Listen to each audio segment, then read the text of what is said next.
ada yang bermaksiat tapi dilakukan di ruang tertutup.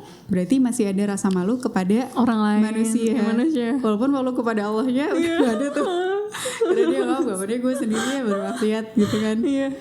Tapi ada juga yang udah bermaksiat diviralin lagi gitu, ditayangkan nih nonton ini, astagfirullah. Jadi konten media sosialnya dia lagi. Jadi udahlah, nggak malu kepada Allah, nggak malu kepada manusia. Nah ini yang sangat-sangat membuat miris ya. Dipertanyakan nih sensitivitasnya ya.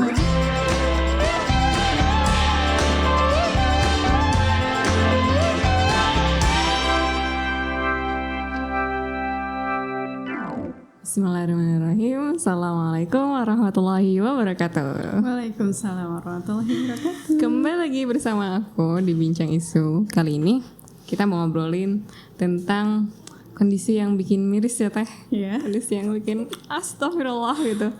Tentang kok kita makin gak tahu malu sih di zaman sekarang gitu. Teh, jadi sekarang ya kita bisa melihat di mana-mana gitu ya. Mungkin yang asal maaf dulu bagaimana kondisi orang-orang bersosial media yang udah kayak gak ada batasan. Kita bisa lihat orang-orang nyebarin aib gitu ya. Kemarin tuh pernah beberapa tahun lalu kalau gak salah di Twitter tuh ada thread ramai tentang We Listen We Don't Judge. Dan disitu orang berlomba-lomba seaib apakah diriku ini. Jadi mereka sharing aib-aib terdalam mereka gitu dengan somehow kayak proud gitu.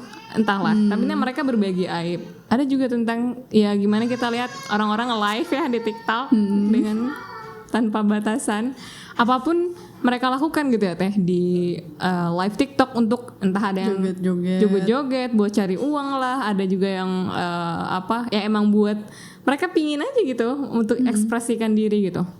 Dan kalau nggak tentang sosial media pun bahkan di kehidupan sehari kita lihat orang-orang dengan tanpa malunya para pejabat-pejabat di atas ya yang kalau udah korupsi tapi tetap lanjut ya, aja. Mukanya tebal banget tuh kayaknya ya. Udah ngelakuin hal seperti itu tapi mereka masih bisa tayang dan tampil di depan TV. Padahal kayaknya kalau kita lihat mungkin di luar negeri mereka mungkin lebih ini ya. Ya kalau di Jepang atau Korea Selatan ketika dia bekerjanya nggak baik, ya langsung mengundurkan diri. Kalau kita malah makin tenar ya. Senyum-senyum iya, dia. Langsung tidak pakai hijab gitu kan, astagfirullah. Atau yang udah jelas-jelas melanggar konstitusi, tetap maju aja dia. Iya, bener sih. Sudah tidak ada malu gitu ya sekarang, astagfirullah. Bahkan yang kemarin Teh yang viral banget. Tete dengarkan grup fantasi sudah astaga itu dengan terang-terangan. Bahkan mereka saling menikmati cerita satu sama lain sih kalau dilihat dari interaksinya ya, kayak berbagi itu menjadikan banget sih bagaimana mereka seksualisasi. Tidak malu terang-terangan melakukan dosa. Benar-benar. Kenapa sih Teh? Kenapa sih kita bisa sampai ke zaman seperti ini gitu? Kayak menyedihkan. Sangat menyedihkan ya kita ngelihat realitas yang luar biasa. Kalau menurutku pertama dari segi media sosialnya itu sendiri ya. Ketika tadi kita sudah sangat-sangat masyarakat sudah sangat terpapar dengan media sosial, maka sesuatu yang salah ketika itu diulang secara terus-menerus dan sangat lama, maka bisa dianggap sebagai kebenaran. Maka ketika ada orang-orang dia banyak scrolling, yang dia lihat berjam-jam adalah orang yang joget-joget, tren ini, tren itu, ya maka dia akan melakukan hal itu juga. Ya tahu ngelihat orang-orang yang sebenarnya itu sesuatu yang dosa.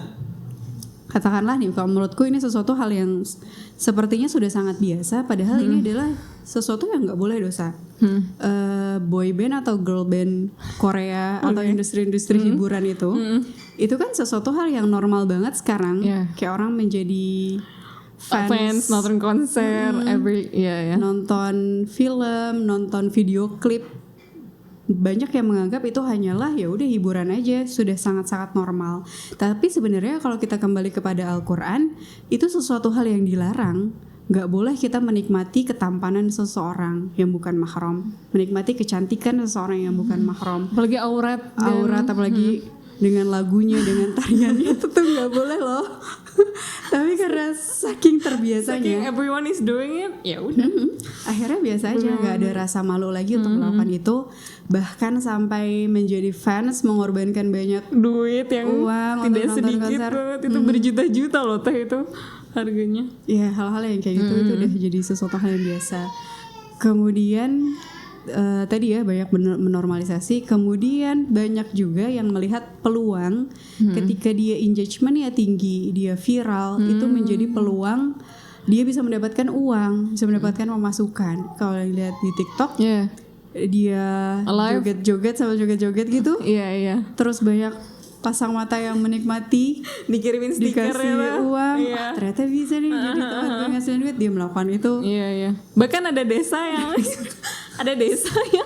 satu desa itu mata pencariannya live TikTok teh, joget-joget. Allah, itu di luar ekspektasi banget. Yang banyak banget yang ngamen-ngamen gitu. Ya gitu-gitu lah ya. Sehingga ketika orang akhirnya memahami, oh kalau gue viral, kalau gue melakukan hal-hal yang memalukan, tapi ternyata itu bisa bikin gue viral, dapat engagement tinggi, atau mungkin jadi ada peluang endorsement, jadi ada peluang dapat uang, ya mereka jadi melakukan itu. Why not gitu? Why not? Jadi semuanya kembali kepada dunia. Ya mereka pengen bisa mendapatkan dunia, pengen bisa mendapatkan kenyamanan, apapun dilakukan walaupun itu dengan hal-hal yang memalukan. Dengan menggadaikan harga diri gak sih itu kayak seolah-olah ya Allah. Ya itu yang pertama. Yang kedua adalah dari keimanan sebenarnya. Rasa malu itu kan sebagian dari iman ya. Rasulullah. Malu itu sebagian dari iman. Jadi ketika kita mulai merasa nggak malu lagi melakukan hal-hal yang sebenarnya dilarang, boleh jadi karena ada yang salah dari keimanan kita, ya ada yang salah dari sholat kita, ada yang salah dari bacaan Al-Quran kita. Ketika kita nggak malu lagi di hadapan Allah, sebelum di hadapan manusia, ya sebenarnya kan kita itu akhlak tertingginya adalah akhlak kepada Allah. Malu itu kan bagian dari akhlak kita. Ya. Yang namanya akhlak itu terkadang tidak ngomongin benar atau salah, tapi ngomongin kemuliaan demi kemuliaan. Mungkin orang yang meminta-minta itu sepenuhnya tidak salah gitu, karena boleh aja gitu kalau ada orang yang butuh kemudian dia minta-minta. Tapi kalau secara akhlak, secara adab dan akhlak, itu sesuatu hal yang harusnya ada hadir rasa malu di sana. Itu pun begitu juga kita dengan Allah. Kita sama Allah harus punya rasa malu. Ya misalnya kita ini udah Allah kasih nikmat banyak banget yang sangat-sangat yang tidak terhingga. Yang kadang saking banyaknya nikmat kita sampai lupa kalau itu adalah nikmatnya nggak sih? Kayak misalnya udara kan ini nikmat Allah, kita bisa bernafas dengan sangat mudah. Tapi karena itu jadi sesuatu hal yang terbiasa, kita menganggap itu udah bukan nikmat lagi, itu udah emang sesuatu yang udah gue miliki gitu kan. Sebenarnya nikmat Allah itu kan sangat banyak. Tapi kadang ketika kita beribadah kepada Allah tuh kita ngitung-ngitung. Kayak udahlah sholat yang wajib aja, udahlah kerjain yang wajib aja gitu kan. Itu harusnya ada rasa malu tuh. Malu dong gue kalau sholat cuma yang wajib aja tapi gak sunnah. Malu dong kalau udah dikasih nikmat segini banyak nggak baca Al-Quran, nggak melakukan hal-hal yang beramal soleh yang baik. Ya udah dikasih misalnya rezeki berupa uang tapi nggak mau berinfak, nggak mau bersedekah. Itu kan harusnya hadir ya rasa malu. Apalagi untuk sesuatu hal yang maksiat. Iya terhadap itu aja kita harusnya ngerasa. Apalagi maksiat misalnya. Ada yang bermaksiat tapi dilakukan di ruang tertutup. Berarti masih ada rasa malu kepada orang lain, manusia. Walaupun malu kepada Allahnya udah ada tuh. Karena dia nggak apa-apa, gue sendiri ya bermaksiat gitu kan. Tapi ada juga yang udah bermaksiat diviralin lagi itu ditayangkan nih nonton ini, astagfirullah. Jadi konten media sosialnya dia lagi. Jadi udahlah, nggak malu kepada Allah, nggak malu kepada manusia. Nah ini yang sangat-sangat membuat miris ya. Dipertanyakan nih sensitivitasnya ya. Dan terhadap dosa itu sendiri ya. Kayak misalnya tadi ketika ada orang yang udah terang-terangan berbuat dosa, bahkan yang grup fantasi sedarah, atau ada pejabat-pejabat yang sudah terang-terangan melakukan korupsi, melakukan kejahatan sama banyak orang, kemudian dia tetap melakukan itu, nggak memperbaikinya, itu kan berarti udah nggak ada rasa malu lagi di hadapan Allah. Bahkan rasa takut ya, kalau udah sampai dosa tuh harusnya udah bukan malu lagi, tapi takut kepada Allah, karena 24 jam Allah mengawasi kita. Gitu kan. Dan ketika semakin tinggi iman seseorang, maka semakin tinggi sensitivitas dia terhadap rasa malu. Ya kadang kan tipis banget ya yang namanya rasa malu tuh. Misalnya seperti Umar bin Khattab. Umar bin Khattab itu karena dia memiliki keimanan yang luar biasa, dia memiliki sensitivitas yang sangat-sangat tinggi.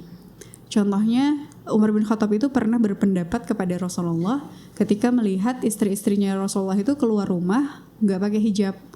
Dan memang saat itu belum turun perintah hijab, tapi karena basirah tuh penglihatan hati, dia ngeliat kayaknya harusnya nggak gini deh. Masya Allah, ini padahal bukan perempuan. Iya, udah. Ini dari sudut pandang laki-laki aja ngerasa malu liatnya ya teh. Lihat perempuan gak pakai hijab tuh malu. Iya. Dia berpendapat seperti itu. Kemudian Rasulullah baru tuh mendapatkan wahyu, turun perintah untuk menutup aurat yang membenarkan opininya Umar bin Khattab. Nah, itu kan rasa malu yang benar-benar dari ketinggian iman yang luar biasa. Itu Masya Allah. Luar biasa gitu. Atau Utsman bin Affan juga ya, terkenal sahabat Rasulullah yang rasa malunya itu sangat tinggi. Yang ketika Utsman bin Affan datang ke rumah Rasulullah menutup kainnya yang tersingkap. Iya, karena Utsman karena sangat-sangat malu sama Utsman bin Affan. Yang katanya malaikat pun malu terhadap Utsman bin Affan. Sebenarnya gimana sih teh untuk bisa menumbuhkan rasa malu itu tuh, where do we start gitu untuk kita semua? Kalau tadi ya, kalau ketika kita berangkat dari hadis Rasulullah malu sebagian dari iman, maka kita mulai menumbuhkannya adalah ya dari keimanan itu sendiri. Itu mulailah untuk memperbaiki hubungan kita dengan Allah. Apakah dengan Al-Qur'annya? Ya ketika misalnya Al-Qur'an ternyata dalam sehari nggak kita baca, atau yang biasanya 1 juz 1 hari jadi cuma 5 halaman, jadi cuma 10 halaman, nah itu yang diperbaiki. Kemudian mulai memaknai apa yang dia baca, mulai memaknai sholat-sholatnya, jadi kekhusyuan sholatnya mungkin udah 5 waktu, ditambah kekhusyuannya, ditambah sholat sunahnya ya, apapun hal-hal yang mendekatkan diri kita kepada Allah. Karena dengan serta-merta orang-orang yang dia punya kedekatan kepada Allah, dia akan selalu merasa diawasi oleh Allah. Ya seakan-akan Allah tuh sangat-sangat dekat dengan dia, sehingga melakukan apapun yang kayaknya Allah gak suka, dia akan selalu hatinya tuh sensitif gitu. Ini kayak Allah gak suka. Even ngelihat daun yang jatuh, Umar bin Khattab ya, ketika ada daun yang jatuh di hadapannya, dia tuh sampai ngerasa jangan-jangan Allah lagi menegur aku. Masya Allah. Oke. Saking sensitifnya hal-hal kayak gitu, jadi merinding. Dia akan selalu merasakan pengawasan Allah di setiap langkah hidupnya, di setiap apa yang dia lakukan. Hatinya akan selalu mempertanyakan, kira-kira Allah suka nggak kalau aku kayak gini? Kira-kira Allah akan meridhoi aku nggak kalau aku melakukan hal seperti ini? Hal-hal seperti itu. Ada contoh lain, seorang pedagang susu, ingat nggak ketika Umar bin Khattab membeli dalam suatu malam ada seorang anak-anak dari pedagang susu sama ibunya lagi menyiapkan susu untuk berjualan esok hari. Terus ibunya bilang, kita tambahin aja airnya biar lebih banyak dan kita untungnya lebih besar. Kata anaknya, itu hal yang dilarang sama Khalifah Umar bin Khattab. Terus kata ibunya, kan nggak tahu, kan beliau nggak ada di sini. Kan lagi malam juga kan itu kan, kalau nggak salah. Lagi dengerin Iya benar lagi dengerin. Karena suka memantau kan. Iya, suka kata anaknya, tapi Allah tahu, tapi Allah maha melihat.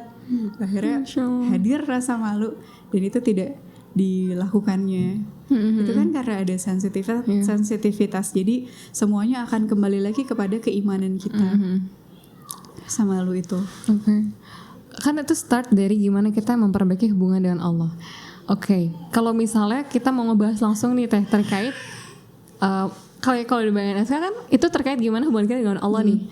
Nah ada kan juga yang konsepnya tuh beneran real in world, gimana sih kita harus menjaga malu itu kayak di social media misalnya, apa batasannya atau kayak gimana sih kita bisa tetap menjaga izzah kita gitu ya. Izzah tuh kehormatan. Oh ya, kehormatan kita gitu. Mau baik bahkan perempuan mungkin akan lebih ini ya. Banyak nih kayaknya. Banyak ya perempuan ya nih banyak banget nih media sosial. Oke, pada dasarnya sebenarnya sama dengan ketika di dunia nyata sama di dunia maya ini, batasan-batasan kita terhadap rasa malu tuh sama. Kalau untuk perempuan atau sebenarnya untuk siapapun ya, yang pertama perihal apa yang boleh dan tidak boleh menurut Allah. Karena media sosial ini sangat erat dengan visual, sama wajah kita, sama tampilan kita, sama kehidupan kita, maka yang harus dijaga pertama tentang aurat ya. Aurat itu tetap harus dijaga walaupun dia di media sosial. Even for close friend story yang katanya. Atau di second account, third account. Wah, siapa ada nih? yang merasa boleh menampilkan auratnya, tetap harus dijaga. Nah lanjut kalau misalnya kan tadi kita udah ngebahas tentang gimana menumbuhkan malu dengan perbaiki hubungan dengan Allah kan.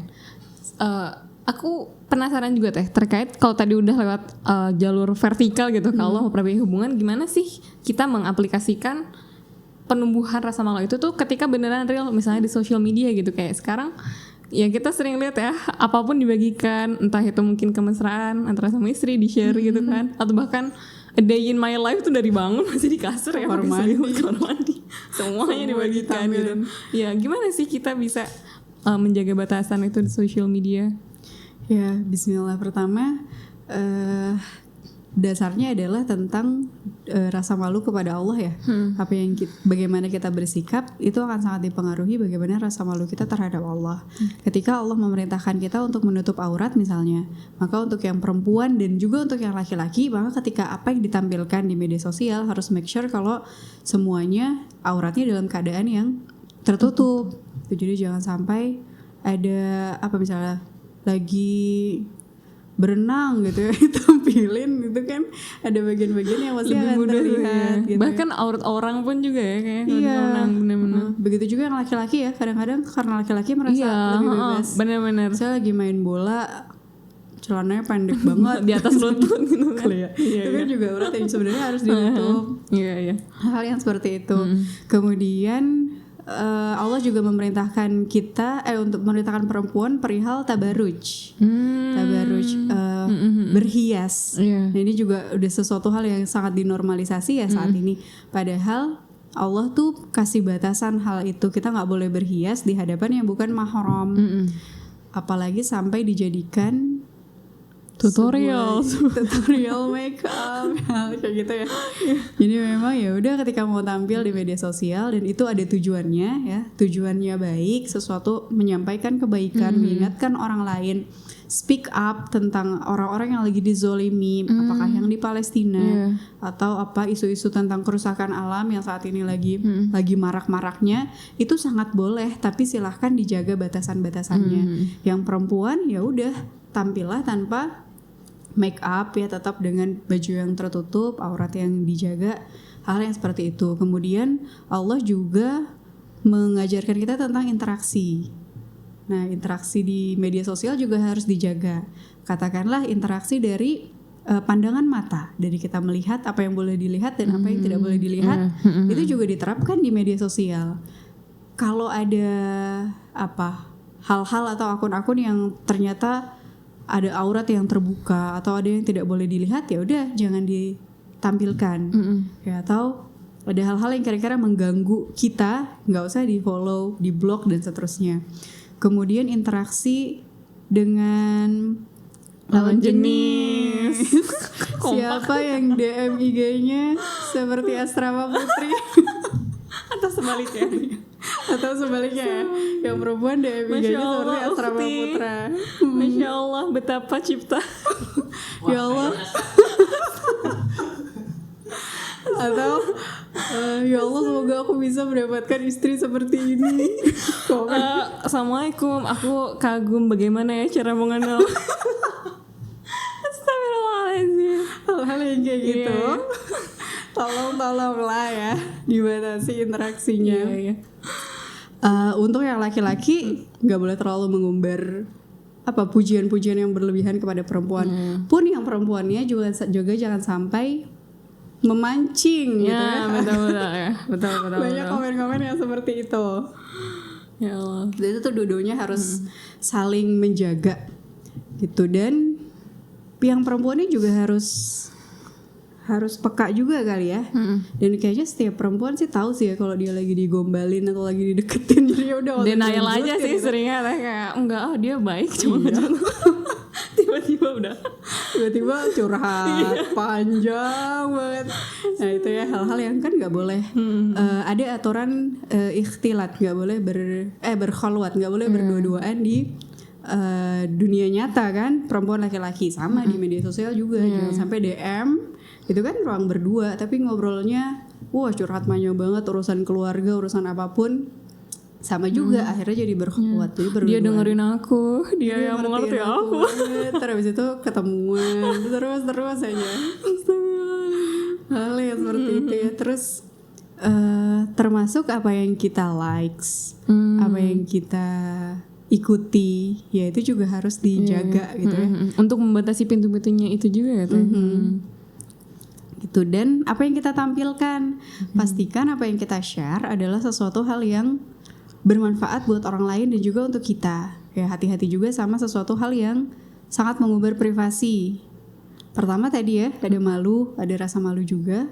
Kayak kamar tidurnya kelihatan, kamar mandinya juga sampai kelihatan. Jemurannya kamu jangan kelihatan. Semuanya udah nggak ada batas-batas lagi. Dan berbahaya juga untuk kejahatan kejahatan cyber. Bener. Iya lagi kan orang jadi tahu ya. Oh letaknya ini di sini. Iya, bahaya banget. Mudorotnya banyak. Ada berita ya yang ada seorang influencer yang ditembak ketika lagi live. Oh iya, aku pernah. Apa itu ya? Ya pokoknya ada lah ya. Itu kan karena saking orang tuh bisa ngebaca nih dia ada di mana, rumahnya di mana, apa dia aktivitasnya. Oh lagi live, berarti dia lagi ada di sini. Nah itu juga berbahaya sebenarnya buat keselamatan kita. Jadi hati-hati apa yang boleh di-share dan apa yang nggak boleh di-share, jangan semuanya ditampilkan juga di media sosial. Termasuk itu ya yang aurat-aurat antara suami dan istri, kemesraannya atau bagaimana hubungannya, termasuk konflik-konflik dalam rumah tangga. Banyak kayak misalnya yang cerita, aku udah gak kuat lagi, gaji suami aku cuma segini, aku udah gak kuat lagi, istri aku gini. Sering banget dijadiin tempat curhat ya. Aduh suami aku gini, aku harus apa ya guys. Kayak bener-bener semua dapur rumah tangga dibuka. Tapi itu aku malah jadi ngerasa bertanya-tanya tentang kan emang itu sebuah hal yang gak boleh dibuka ya kan. Suami istri itu adalah baju satu sama lain, menjaga aib. Tapi kan ada juga ya sempet lah beberapa waktu lalu juga tentang adalah perempuan yang mungkin mengalami kekerasan. Dan akhirnya meng-up itu gitu. Menurut Tete itu gimana? Apakah itu masih Kalau menurutku itu bukan aib, itu adalah kejahatan. Jadi kejahatan dalam apapun bentuknya dan dalam bagaimanapun situasinya, ya dia harus meminta pertolongan. Kalau ternyata meminta pertolongannya hanya bisa dilakukan lewat media sosial, maka itu boleh dilakukan. Jadi kalau udah sampai kezoliman, KDRT, ya atau hal-hal yang kira-kira akan berbahaya nih untuk salah satu pasangannya, ya atau apapun itu, boleh speak up di media sosial untuk mencari perlindungan. Apalagi sekarang kan zamannya kalau nggak viral, ya nggak diurus. Iya benar lagi. Untuk hal-hal yang kayak gitu, itu harus kita meminta pertolongan. Jadi bedakan juga antara rasa malu terhadap aib dan rasa malu ketika kita mau minta pertolongan, padahal kita sangat membutuhkan itu. Kalau kita udah bahas tentang kita harus merasa malu nih, boleh nggak kita bahas apa sih yang nggak boleh kita malu? Kita nggak boleh malu terhadap ini. Kebalikannya nih, antitesis. Iya benar-benar. Kadang kita suka salah ya menempatkan rasa malu. Pertama, rasa malu dalam kebaikan. Ketika kita pengen berbuat baik, kita pengen nolong orang, kita pengen berdakwah, kita pengen speak up, jangan malu gitu. Jangan speak up gitu ya.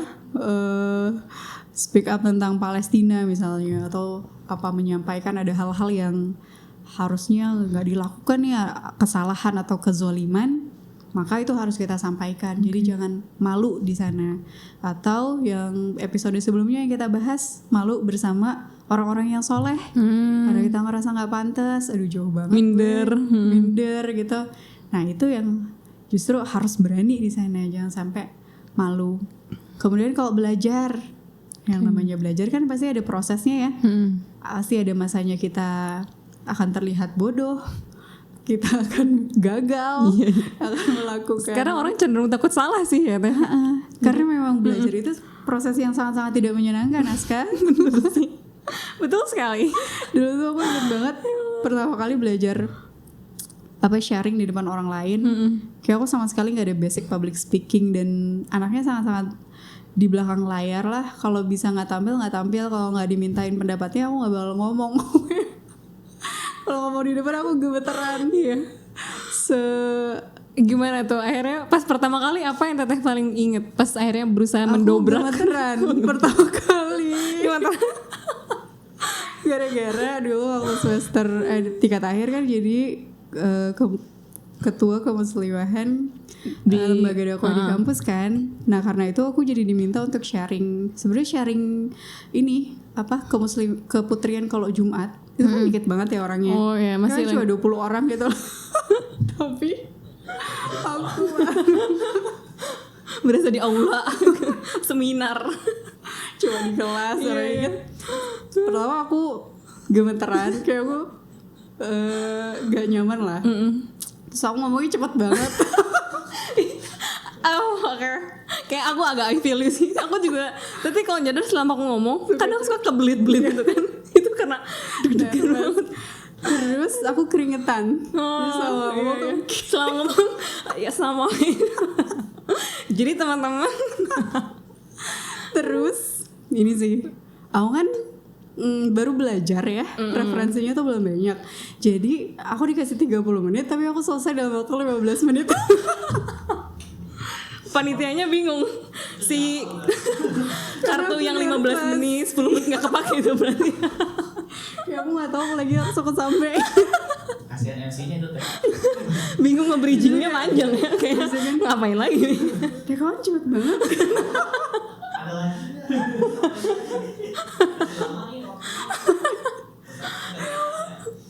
Gitu lah, tapi itulah belajar gitu. Aku kayak ini proses yang harus dilalui, dan itu aku jadi alhamdulillahnya gitu ya, aku nggak tahu malu. Nggak apa-apa nggak tahu malu terhadap ini ya, iya, benar-benar harus. Dulu tuh aku ada quote yang sangat aku pegang. Kalau kamu dimintai tolong sama orang, terus kamu nggak bisa, kamu nggak kompeten di sana, tapi dikasih kesempatan sama orang, ambil. Kalau salah, kamu belajar lagi di kesempatan selanjutnya. Itu kayak sangat memotivasi aku, kayak oh ya udah, selama masih ada kesempatannya, aku akan tetap terus coba belajar dan memperbaiki kesalahan aku yang sebelum-sebelumnya. Sampai akhirnya ada di titik bisa enjoy untuk menyampaikan sesuatu. Tidak ngebut lagi, nggak keringetan. Masya Allah, jadi selalu akan ada ini ya, emang pada selalu ada pertama kali. Ada pertama kali. Dan itu yang harus kita lawan, rasa malunya. Termasuk sharing di media sosial. Ketika kita mau berdakwah di media sosial, itu rasa malu dan rasa takutnya akan pendapat orang lain, kalau yang aku rasakan ya itu sangat-sangat besar. Ya gimana waktu pertama dulu posting ini kita belajar sejarah akun Kodit. Jadi akun Kodit itu dia dari 2015. 2015 sampai 2016 aku tuh isinya aku suka banget fotografi alam. Oh anak alam nih. Karena aku suka naik gunung. Jadi isinya gunung, bintang. Sunset, captionnya yang estetik. Iya. Sunrise, terus ya udah isinya foto sama teman-teman, hal-hal yang kayak gitu lah ya. Sama sekali nggak ada dakwahnya, nggak ada Qurannya, nggak ada sirah nabawiyahnya, karena ya udah ini buat having fun. Dan dulu juga aku cita-citanya menjadi seorang fotografer National Geographic. Wow, moto-motoin. Iya, aku kayak pengen nanti aku akan foto di atas gunung Everest. Aku kira National Geographic yang wild, motoin zebra gitu. Kayak ke hutan Amazon. Masya Allah. Allah, tidak menyangka sih. Nah, terus di 2016 ini mendapat tantangan dari pembinanya lembaga dakwah fakultas, yaitu Ibu Maimunah Herawati. Masya Allah, tabarak. Tantangannya adalah menulis Sirah Nabawiyah. Oh. Satu hari satu postingan. Dari 10 halaman yang kita baca di Sirah Nabawiyah itu. Nah, akhirnya mau nggak mau tuh, mau nggak mau memberanikan diri, dan itu sangat-sangat takut. Kayak Takut apa yang pertama kali Teteh khawatirkan? judgement teman-teman. Apa? Kayak apa nih, orang baru belajar kemarin udah cerita-cerita aja, sok banget. Itu ketakutan apa ya? Terus kayak apa kata orang yang biasa gue foto-foto. Ini nggak Teh habis nggak posting jelas. langsung matiin HP gitu? Iya, aku langsung matiin pakai data. Aku takut. Posting tinggalin. Udah. Tapi Saya ternyata takut gimana? ya. Ternyata tidak terbukti. Gak ada tuh yang judgement aneh-aneh. Malah banyak feedback positif sih, kayak Teh aku baru tahu ternyata kayak gini, oh ternyata ada aturannya, oh ternyata ada contohnya dalam Islam dan seterusnya. Walaupun pada akhirnya juga sempat dapat bulian sih ketika nahi mungkar. Jadi kalau masih amar ma'ruf itu insya Allah nggak semua orang sih, lebih banyak yang akan bisa menerima. Tapi kalau kita udah nahi mungkar, udah speak up, ini salah, ini nggak boleh, itu yang akan buliannya tuh akan besar banget. Itu ketika apa Teh yang paling? Ketika isu RUU PKS waktu itu tentang Bayi, normalisasi ke arah normalisasi zina. normalisasi Jadi zina. zina itu boleh ketika ada konsen, ketika ada suka sama suka, ya itu boleh dilakukan. Nah, ada poin-poin yang kayak gitu. Nah, kita sama teman-teman influencer lain, kita speak up bahwa itu tolak dan seterusnya. Nah, itu bulian dari teman-teman feminis itu sangat-sangat kencang.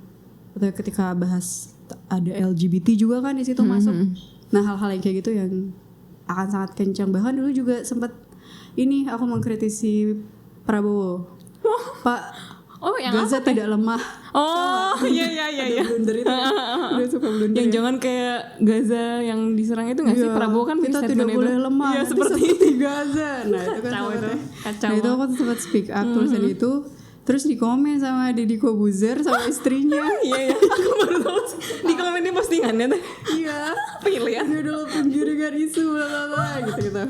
Terus aku langsung nanya aku dikasih kontak seorang ahli hukum gitu. Aku nanya, ini postingan ini bisa kena delik nggak secara hukum? Kata beliau enggak. Oh yaudah.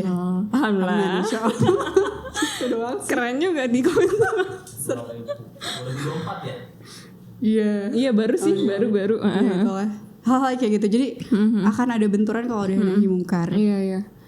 Masya Tapi Allah. harus dicoba sih kalau masih merasa malu, merasa gue bukan siapa-siapa, coba aja dulu. Bener-bener. Ngelirik Hendro.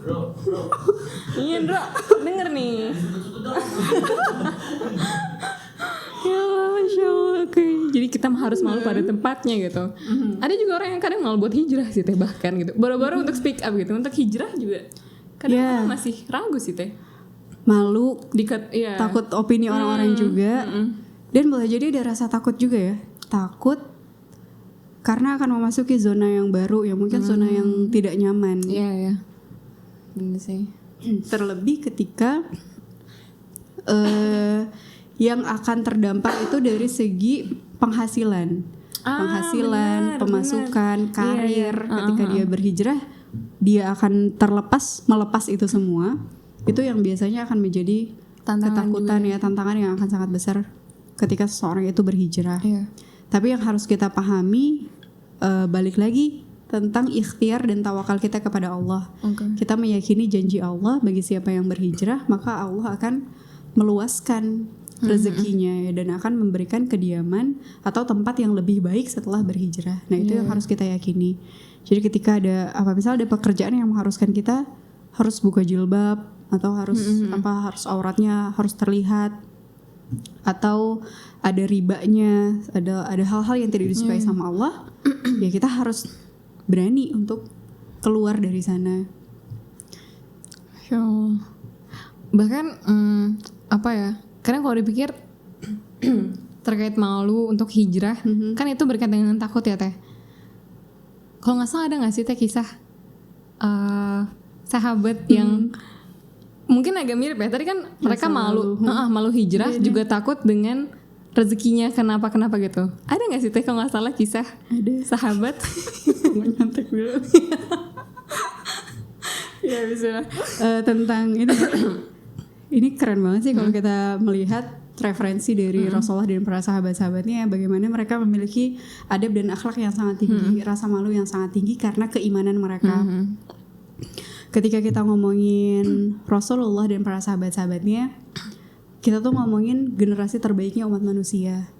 Dulu tuh aku bingung kenapa sih Rasulullah dan sahabat-sahabatnya ini dikatakan sebagai generasi terbaik. Padahal kan secara ilmu pengetahuan, secara teknologi belum berkembang kan, gak seperti yang kita lihat. Katakanlah kita menilai negara maju itu, Amerika, Tiongkok, Korea Selatan dengan gedung-gedungnya yang tinggi, dengan sistem transportasinya yang luar biasa, kita menganggap itu yang generasi terbaik atau negara civilization maju yang paling betul. Tapi ternyata yang dimaksud generasi terbaik Rasulullah dan sahabat-sahabatnya karena mereka tuh sangat civilized, mereka sangat beradab. Ya kita kan pengen membangun peradaban, yaitu orang-orang yang beradab dan berakhlak dengan baik. Dan itulah yang dicontohkan Rasulullah dan sahabat-sahabatnya. Mereka memiliki akhlak yang luar biasa. Salah satunya adalah mereka punya rasa malu yang sangat tinggi. Ketika kita lihat hari ini negara-negara maju, soalnya Amerika masih negara maju nggak sih? masih sangat maju banget dalam kejahatan enggak nih. Oke, katakanlah dulu kita belajar geografi kan, ada negara maju, negara berkembang. Negara maju katanya Amerika, Inggris, Korea Selatan, Jepang dan seterusnya, itu termasuk negara maju. Tapi kalau kita lihat dari adab mereka, mereka dipandang secara adab, kita melihat pernikahan sesama jenis dilegalkan. Kemudian kalau kita lihat, ekonominya katanya maju, tapi kalau kita lihat di sana ada riba yang luar biasa, ada ketimpangan, yang kaya banget, yang miskin melarat sampai nggak punya rumah kan. Betul, homeless banget, homelessnya banyak sekali. Terus adab-adab malunya, bagaimana mereka berpakaian, tuh udah kalau di pantai tuh udah enggak sudah terekspos semuanya.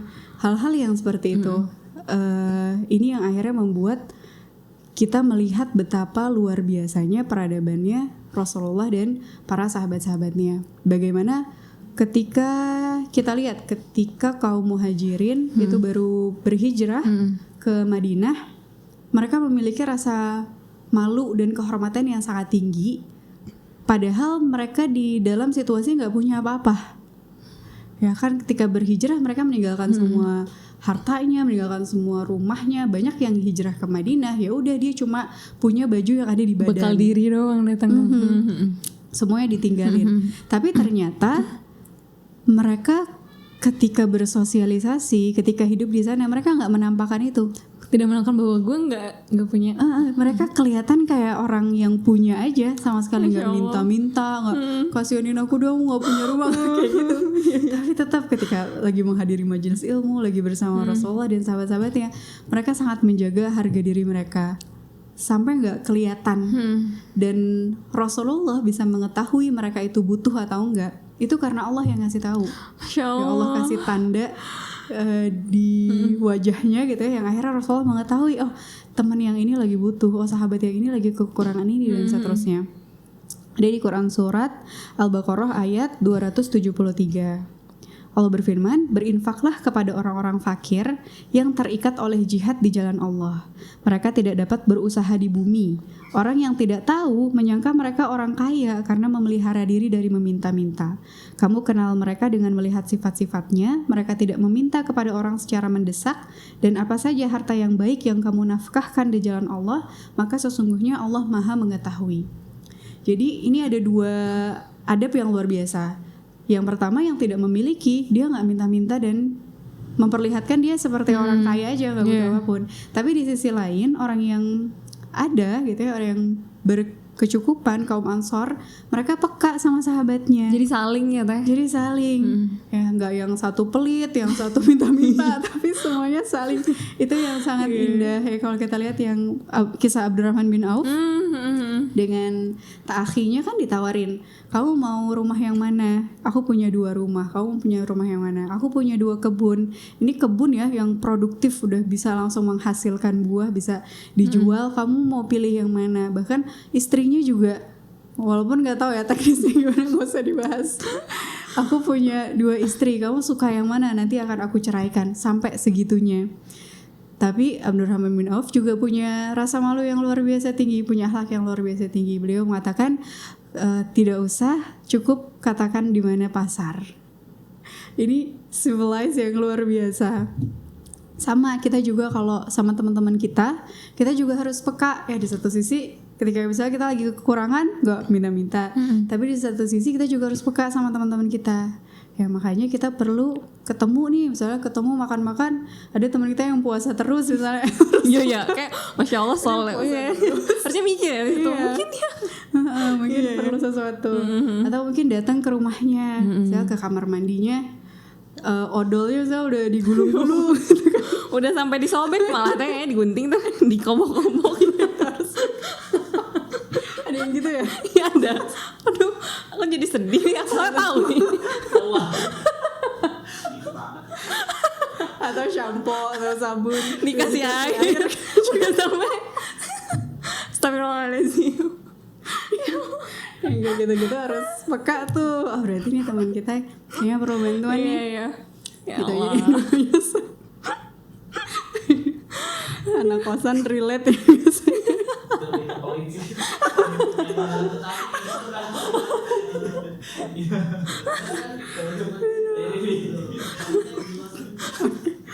Ya Allah. Lanjut ya. Terus ini, jadi salah satu ketinggian adab mereka adalah polisinya mereka adalah keimanan, tauhidnya mereka. Oke. Ini kerennya sistemnya Rasulullah ya, sistem negara yang dibangun sama Rasulullah. Sebelum Allah itu menyampaikan tentang syariat, tentang yang boleh dan tidak boleh, yang disampaikan dulu itu kan tentang tauhid ya, tentang mengenal Allah, tentang hari akhir.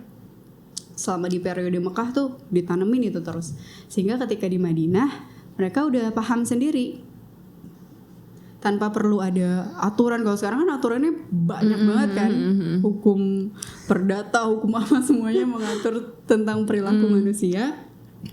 Kalau dulu semuanya sudah sangat tertib ya, kejahatan mungkin bisa sampai di angka hampir 0 gitu, karena masing-masing polisinya adalah hati mereka sendiri.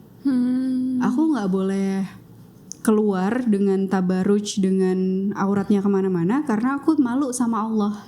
Ya nggak usah ada aturan-aturan yang seperti apa, pakaiannya harus begini dan seterusnya. Panjangnya segini ya. Ya, sampai di kampus kan ada tuh ya. Apa tuh? Gak boleh, ya ada yang ngeluarin aturan, gak boleh pakai yang mini-mini. Oh iya. Ada yang akhirnya malah yang nggak habis pikir ya. Gitu. Atau tentang mencuri, atau tentang apa ya, aturan-aturan yang hal-hal yang seperti itu, semuanya tuh sudah didahului oleh adab dan akhlak mereka, rasa malu mereka, termasuk pejabat-pejabat negaranya. Ya, yang akhirnya bisa luar biasa kebermanfaatannya kepada rakyatnya, karena pejabatnya juga punya rasa malu yang sangat tinggi, punya sensitivitas yang sangat tinggi. Umar bin Khattab itu kalau melihat seorang pejabat, dia akan sangat sensitif. Even dia ngelihat seorang pejabat yang bajunya bagus banget, ngelihat bajunya bagus banget, itu bisa dicek. Kira-kira ini dari mana pertambahan kekayaannya seperti apa, itu tuh dicek. Sampai-sampai ada pejabat yang dia itu terlihat sama Umar bin Khattab nggak mau menemui rakyatnya, jadi memasang pagar yang sangat tinggi di depan rumahnya. Sehingga dia nggak mudah terakses nih. Akhirnya, ada gapnya. Sama Umar bin Khattab disuruh ganti baju, pakai baju yang biasa, kaos biasa, terus disuruh berkebun, suruh nyangkul gitu. Tapi itu untuk menunjukkan gitu bahwa lo tuh orang biasa aja, tanpa jabatan, lo tuh rakyat biasa. Sekarang difasilitasi semua. Berapa tuh? Sudah dah, nanti lagi deh. Ini tukang baksoan. Ya hal kayak gitu ya. Nah, punya rasa malu yang sangat tinggi. Even Umar bin Khattab sendiri, dia pernah kan dia bertekad nggak mau makan daging sampai semua rakyatnya ini bisa sejahtera. Dia memarahi perutnya yang berbunyi. Di biografi Umar bin Khattab sampai dituliskan, Umar bin Khattab bilang saat perutnya berbunyi, diam kamu hai perut. Aku sesungguhnya aku hanya akan makan roti dan samin sampai semua rakyatku sejahtera. Sangat sensitif. Dia even malu buat makan daging kalau masih ada rakyat-rakyatnya yang membutuhkan. Masya Allah. Itu yang dimaksud peradaban yang sangat-sangat tinggi dan luar biasa. Keren banget ya. Sampai malu, sampai ngomong ke perut sendiri itu unexpected. Lucu sih. Keren banget itu, Masya Allah. Terhadap dirinya sendiri. Oh iya, ada juga di dalam Al-Quran tentang putrinya Nabi Syuaib ketika bertemu Nabi Musa, kemudian mau kan dibantu ya untuk mengangkat air. Kemudian diperintahkan lagi nih putrinya Nabi Syuaib untuk mengajak Nabi Musa ke rumahnya. Kemudian didokumentasikan dalam Al-Quran, di Quran surat Al-Qasas ayat 25, Allah berfirman, kemudian datanglah salah seorang dari kedua wanita itu kepada Musa dengan berjalan malu-malu. Jadi malu-malunya tuh sampai ditulis di dalam Al-Quran, digambarkan di dalam Al-Quran. Ini menunjukkan bahwa perempuan dia harus punya rasa malu. Ya ini kan konteksnya cuma mau mengundang ya, mengundang datang ke rumahnya, diajak sama ayahnya, itu aja udah menunjukkan rasa malu yang luar biasa. Sekarang? Ya jangan sampai sekarang gitu ya, kumpul-kumpul semuanya nggak ada batasan, nggak ada rasa malunya, atau malam-malam melakukan ya kumpul-kumpul yang nggak ada faedahnya ya. Nah itu harusnya hadir rasa malu. Masya Allah. Kalau misalnya let's say gitu, mungkin kan untuk menemukan rasa malu itu kan mendekatkan diri dengan Allah. Terus tadi bagaimana kita menjaga adab di social media. Tapi kalau misalnya Aska coba I try to position myself di orang-orang yang mungkin sekarang posisinya, kan tadi kan kalau kita lihat orang-orang ada beberapa yang akhirnya mengabaikan rasa malu itu karena mungkin kebutuhan atau penghasilan dan segala macam yang tantangannya mungkin gak mudah ya Teh untuk melepaskan gitu. Where should they start? Dari mana mereka bisa memulai untuk memberhentikan gitu kebiasaan ataupun tadi tanpa malunya itu? Entah mereka ataupun juga kita ya, ketika kita juga mungkin masih menunjukkan hal-hal yang memalukan gitu di dalam media sosial kita, kembali lagi kepada memperbaiki hubungan kita dengan Allah. Itu pertama, kita coba lagi untuk meningkatkan Al-Qur'annya, meningkatkan sholatnya, meningkatkan zikir-zikirnya. Ketika lambat laun gitu ya, hati ketika dia terus-menerus ditetesi air gitu ya, maka akan pecah juga tuh. Akan hadir juga rasa malunya, bahwa kita harus menutup aurat dengan baik dan seterusnya. Yang kedua adalah meyakini bahwa apa yang diberikan oleh pengganti yang akan diberikan oleh Allah itu akan jauh lebih besar. Itu yang kadang sulit untuk diyakini Teh. Yang mungkin jadi maju mundurnya tuh. Karena itu kita perlu tawakal. Ya, tetap melangkah walaupun kita belum tahu ke depannya gimana, tapi kita yakin ini jalan yang Allah sukai. Ya udah bismillah kita coba gitu ya. Dan insya Allah ketika kita mulai melangkah, kita percaya ini yang lebih baik menurut Allah, kita akan bisa melihat opsi-opsi yang lain gitu. Kalaupun misalnya kita pengen menjadikan media sosial ini tempat kita mencari uang, kita akan melihat bagaimana cara yang lebih baik, yang tidak melanggar perintah-perintah Allah. Insya Allah tetap banyak banget ya. Yang namanya sekarang digital marketing kan ada banyak banget cara-caranya, dan banyak yang bisa kita lakukan tanpa melanggar perintah Allah. Nah itu yang harus kita usahakan ke arah sana. Kalau kita melihat sahabat Rasulullah ya, ada Suhaib Ar-Rumi yang kalau kita lihat kisah hijrahnya tuh luar biasa banget, dan dia mengorbankan hartanya. Aku pernah dengerin di kajiannya Ustadz Agung Waspodo. Suhaib Ar-Rumi ini ketika di Mekah dia menjadi seorang pedagang dan hartanya itu banyak sekali. Dan ketika berhijrah dia pengen membawa hartanya ini. Tuh dia menyiapkan unta-unta, kemudian diisi dengan harta-hartanya. Harta-hartanya. Tapi saat itu kondisi Mekah tuh lagi sangat mencekam kan. Dikepung Semua di sana. dihadang nih orang-orang yang mau berhijrah, termasuk Suhaib Ar-Rumi ini. Akhirnya ada satu momen gitu, Suhaib Ar-Rumi terkepung di atas bukit. Sedangkan di bawahnya itu udah ada 20 orang kafir Quraisy yang akan menangkap mereka. Suhaib Ar-Rumi tahu nih orang bukan mau aku sebenarnya, tapi mereka sebenarnya mau hartaku doang. Terus akhirnya bernegosiasi tuh. Suhaib Ar-Rumi kan juga mikir ya, kalau gue ngelawan 20 orang ini ya nggak bakal menang, bisa mati nih, nggak jadi hijrah. Yaudah deh, akhirnya dia berdialog, berdiplomasi. Oke, kalian akan aku kasih harta dan akan aku tunjukkan juga di mana hartaku yang masih ada di kota Mekah. Masya Allah. Jadi masih ada lagi tuh di rumahnya dia, nanti dia tunjukin. Tapi kalian harus membiarkan aku berhijrah. Ya, akhirnya harta-hartanya itu diturunin, digelindingin ke bukit-bukitnya itu di 20 titik. Digelindingin. Jadi orang langsung berebutan. Pas mereka lagi berebutan sibuk, udah Suhaib Ar-Ruminya langsung melanjutkan perjalanan. Kemudian sampai bertemu Rasulullah, dia belum cerita apa-apa. Kata Rasulullah, Suhaib Ar-Rumi adalah orang yang beruntung. Suhaib Ar-Rumi adalah orang yang beruntung. Karena Rasulullah udah tahu, dia dikasih tahu bahwa dia mengorbankan seluruh hartanya agar bisa berhijrah, berjuang bersama Rasulullah. Nah, boleh jadi apa yang kita tinggalkan itu, apakah karir, apakah pekerjaan, atau ada hal-hal yang lain yang kita udah ada di zona nyaman banget, tapi kita tinggalkan semuanya agar bisa lebih dekat sama Allah, agar bisa lebih taat sama Allah, pasti Akan ada yang Allah akan ganti dengan yang jauh lebih baik. Jauh lebih baik.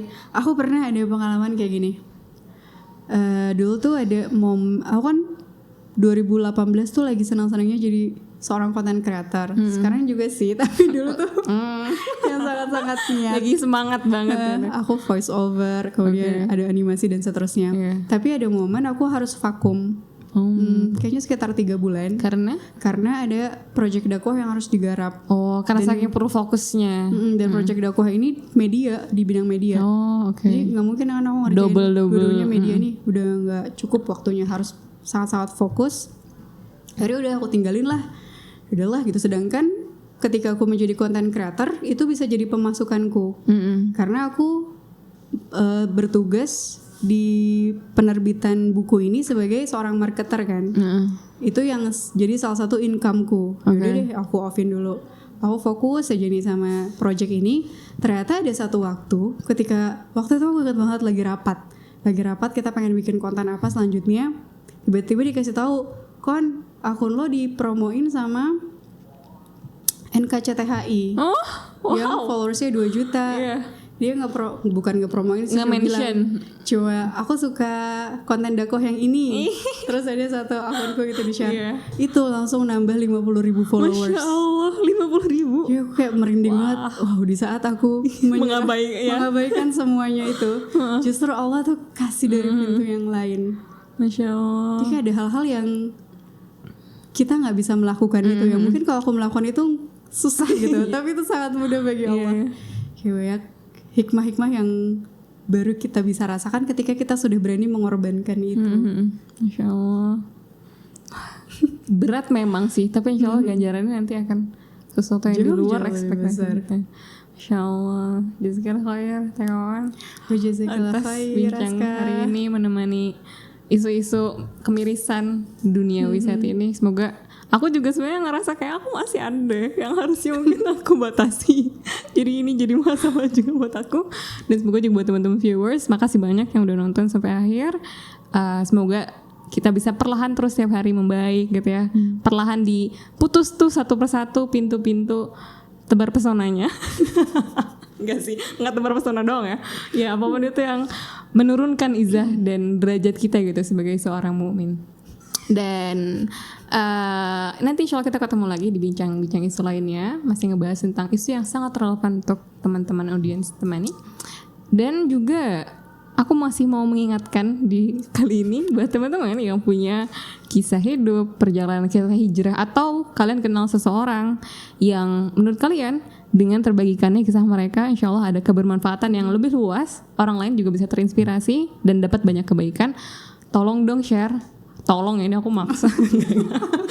Tolong di share di Linknya di bawah ini. Klik G-form. Oh iya di benar. bawah ini. Klik G-form ini bit.ly/ceritain kisahmu. Aku lupa deh. Nanti boleh Jadi dilihat. narasumber podcast. Atau kalau misalnya teman-teman mau cerita tapi wajahnya nggak mau tampil, benar-benar juga boleh bisa kita atur.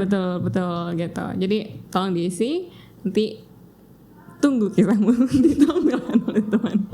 Oh yang terakhir, buat teman-teman juga yang ingin ikut berdonasi untuk saudara kita di Palestina, boleh cek di description video ini ya. Nanti ada informasi yang bisa ngebantu teman untuk bantu donasi di sana. Dan mungkin cukup sekian dari aku. Insyaallah kita ketemu lagi. Apa lagi? Apa sih penutupnya sih? Ya, sampai ketemu. Wassalamualaikum warahmatullahi wabarakatuh.